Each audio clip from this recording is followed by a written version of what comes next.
নির্বাচনে নিশ্চিত পরাজয়ের আশঙ্কায় একটি দল এবং তাদের নেতাকর্মীরা ভীত হয়ে এ ধরনের ন্যাক্কারজনক সাইবার সন্ত্রাসে জড়িয়েছে বলে আমার মনে বিশ্বাস।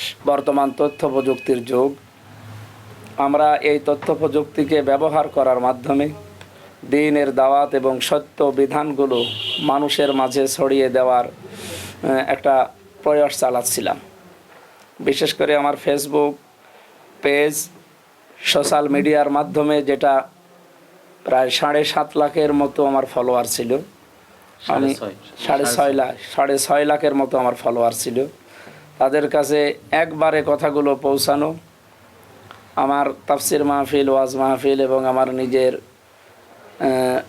গবেষণালব্ধ যে সমস্ত বিষয়গুলো আছে, সত্য যেগুলো কোরআন এবং হাদিস থেকে, দেশ এবং মানবতার জন্য, ইসলামের জন্য যেগুলো উপকারী, এগুলো আমি পৌঁছিয়ে দিতাম।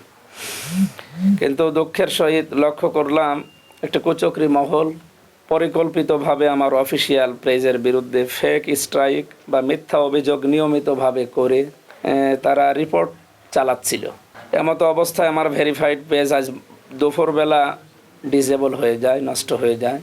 প্রাথমিকভাবে ধারণা করছে এটি একটি পরিকল্পিত সাইবার হামলা।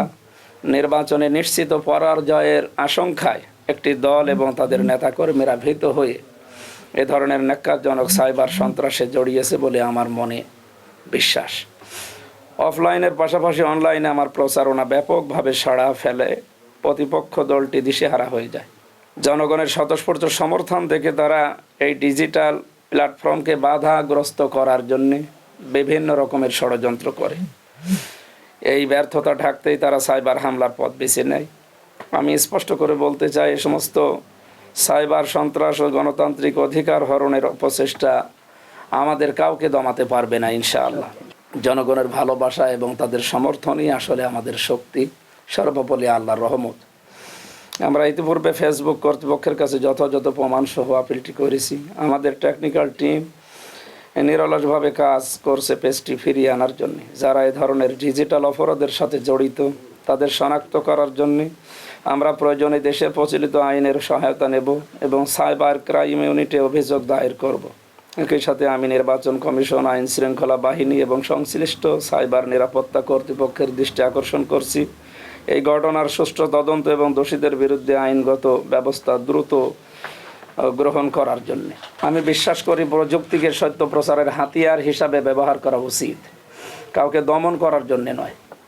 সাংবাদিক ভাইদের অনুরোধ করব, আপনারা এই বিষয়টি জাতির সামনে সত্য সহকারে এবং সঠিকভাবে তুলে ধরবেন। এ ধরনের ডিজিটাল হয়রানি যেন আমি সহ সবাই মুক্ত থাকতে পারে এবং এর হয়রানি যেন বন্ধ হয়। আমি মুফতি আমির হামজা, কুষ্টিয়া সদর সংসদ সদস্য প্রার্থী, কুষ্টিয়া ৭৭।